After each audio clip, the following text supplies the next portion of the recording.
Good morning, Chelsea fans, and welcome back to the channel. Welcome back to the Prefix for another episode and another preview.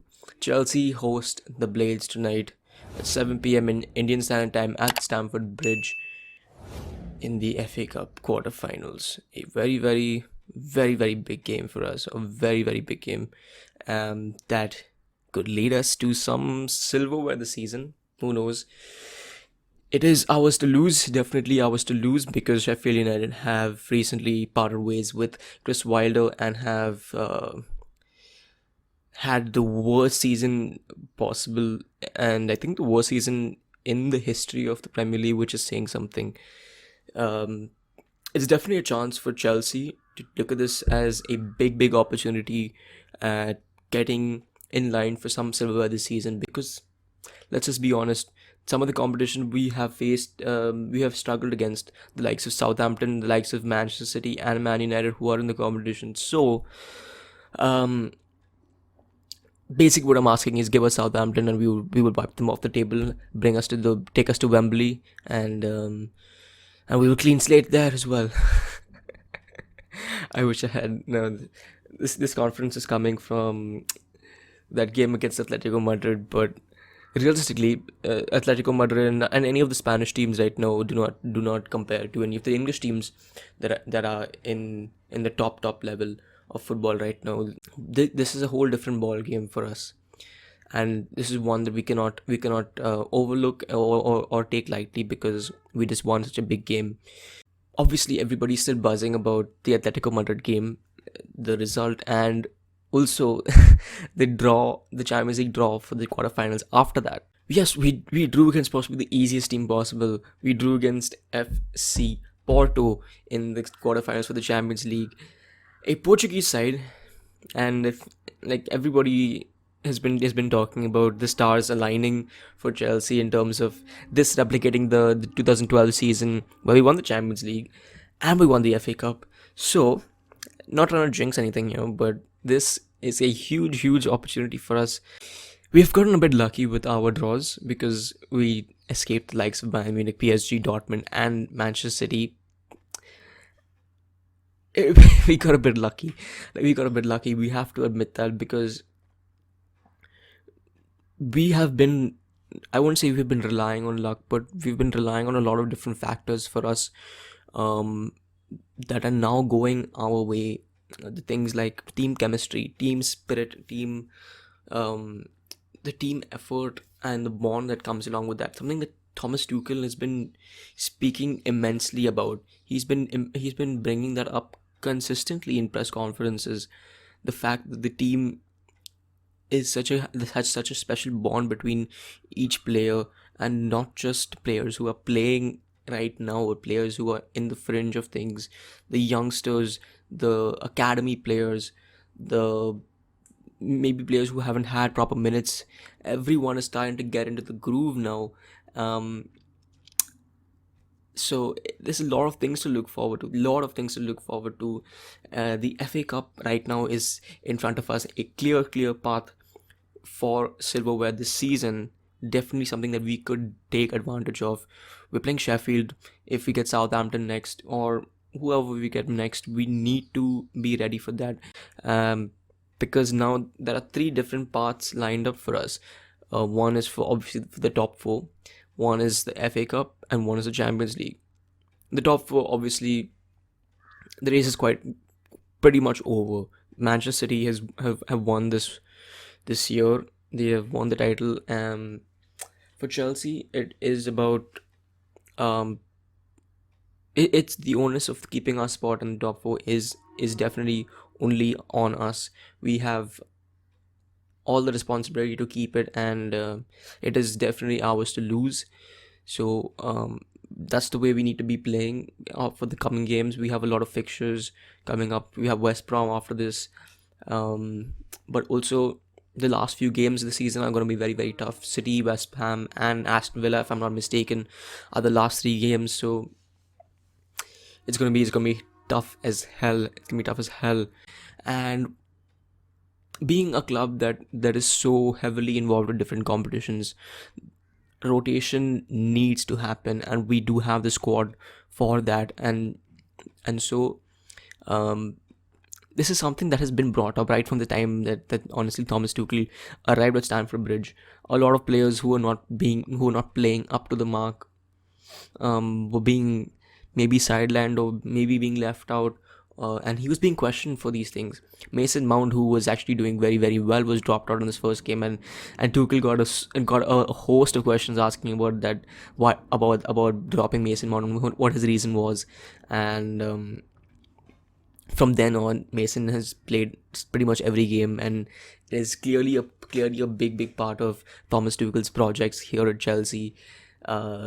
Obviously, the people like players like Ziyech had those same questions were around Ziyech, and now he came out and turned over a goal for us in the Champions League against Atletico Madrid at home in the last game. Timo Werner, Havertz, who had an excellent game against Everton. Werner has been doing pretty well. Callum Hudson-Odoi is looking like a different player.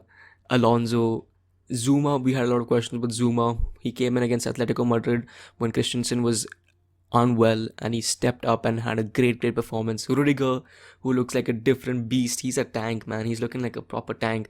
Aspilicueta, everybody's looking excellent right now in this team. Everybody. And so, bearing in mind all these things, I have gone with the lineup with a bit of rotation to accommodate players who haven't had that many minutes, and even still there are still players who are kind of sidelined, and I feel bad for it, but needed to be done. So without any further ado, let's dive straight into the lineups. In goal, I've gone with Kepa. Obviously, Edouard Mendy has done very, very well for us, and he's kept a lot of clean sheets, more clean sheets than goals conceded this season as well. He's definitely up there with top goalkeepers of the season, with maybe Emi Martinez and Edison from Manchester City. On his way to grab the Golden Glove for the Champions League as well, but he needs a rest as well. He's deserved a rest. And if you haven't seen some of the Chelsea unseen extra clips that they post on the YouTube channel, you should definitely give that a watch, because those are very, very interesting to go through. You have a small sneak peek into the team chemistry and the bond between the players, and the fun that happens behind the scenes that we normally don't get to see. Kepa's looking comfortable. He's looking like he's enjoying life at Cobham, and so are the players around him. Everybody's gelling well together, and so it's a good time for him to be introduced. Obviously, the previous times that he did play, he was faultless. And to now play in a team where goals being conceded is at a very, very low and possibly minimum rate, I think it will be probably will see a much more confident side to Kepa. So for me, Kepa gets into the team as the goalkeeper for this game. In defense, I've gone with the same back three that played against Atletico Madrid. Obviously, Thiago Silva is still not available. Thomas Tuchel mentioned that in his press conference. And Christensen, I don't think he's ready personally to come back from a fever or whatever he's been suffering from. I think it would be safer to go with Zuma in the middle of the back three. Aspilicueta has obviously been brilliant, and Rudiger, as I mentioned before, is a goddamn tank, man. So now moving on to the left wing back, I'm going to go with... This is a bit tough because Emerson obviously came on and scored a magnificent goal. The winner for that game against Atletico in his first touch of the game, I think. First touch of his game. Absolutely brilliant, and obviously the celebration is to match. But I think that this game, being an FA Cup fixture, is going to have its magical moments for both parties, for both teams. And so I think we need to give respect to Sheffield United and put on a decently strong team to be able to deal with whatever pace and physicality that they bring into each game. And so I've gone with Ben Chilwell on the left wing back role. He's been doing okay. I've not been too impressed with his performances as of late, and even towards the end of Frank Lampard's tenure here at Chelsea, I was not very impressed with his forward thinking and his movements going forward. I feel like he was holding back a bit and not taking his man on very much. But I feel like this game could be one game that he could explore more, push the boundaries a bit more, and make things happen for his teammates. On the other side, I've gone with Callum Hudson-Odoi. I do not think we need Reece James here to sort out things defensively. I think this would be a relatively open game with Chelsea dominating possession for more often than none, and Callum Hudson-Odoi will have freedom to bomb forward and do whatever he needs to do to contribute to the team. Unfortunate to not get many minutes against Atletico Madrid, and he should have had a goal even, but unlucky. Here's another chance to grab a goal or an assist. Callum, the onus is on you now. In the double six position, I have gone with Jorginho and Billy Gilmore. I think Kante and Kovacic had wonderful games, excellent games, just exceptional game, especially for Kante. Kante had an absolute bombing game. He was brilliant from start to finish. 93rd minute, making dummy runs from Chelsea D all the way to the Atletico Madrid box. Absolutely wonderful to watch. Kovacic, a maestro in midfield. They dominated the midfield for me in that game, but they need a rest, man. They gotta take that rest. Take the day off, kick your legs up, and enjoy the game, boys. Let the two very experienced tacticians in the middle of the park handle the scenes today, in the form of Jorginho and Billy Gilmore. So, moving on to my first number 10, it's gotta be Mason Mount. Maisie Mace is back in the squad for this game after being suspended against Atletico Madrid. I think this will be a good opportunity for him to come back and showcase what he is known for: his energy, his turns and half turns, his speed and directness towards scoring goals and getting assists. I think he's going to be a major factor for us going in towards this, into not only this competition but in the Champions League and in the Premier League to keep us in the top four. He's definitely one of the key players and is one of the key players in Thomas Tuchel's project as well. Next to him, I have gone with a bit of a controversial one. I want to go with Pulisic. Next to him, not Kai Havertz, because I feel like this could be Pulisic's game. This could be Pulisic's game to showcase to us the qualities that we saw after the restart of football post the COVID situation. We all remember that scintillating form that he was in, just dribbling past players, the pace of his attacks, the directness, and he was one of Chelsea's extremely lethal attackers at that point. We want the old Christian back, honestly, and we all are dying to see that old Christian back. So I have put so I have put Pulisic in the team today. Up front, I have gone with Timo Werner. Timo Werner has been underrated, I feel, this season. He's not been given the credit he deserves. I think he's performed exceptionally well under the circumstances that the way the season has gone, and given the fact that we have so much competition in that position, and he's had to be being played out of position initially under Frank Lampard, and the way he's kind of turned back from that, regained confidence, and is providing assists, providing goals. It's just wonderful to see, and I think this team could very well unlock Sheffield United's low block and get a comfortable win. And with that, let's move into the prediction section for this video. So for this game, I think I want to give respect to Sheffield, and at the same time, I do feel like with the way we're playing, we could be beating this team 2-0, honestly. It could be 3-0 even. Leicester just beat the same team 5-0 last weekend. So there's no reason why we shouldn't be dominating this game. And so, uh, given that, I'm gonna go with not 3-0. I'm not gonna say 3-0 because I'm gonna go with a slightly neutral scoreline. I'm gonna say 2-0 for Chelsea. Moving on to the next question. Who's gonna score first for Chelsea? I'm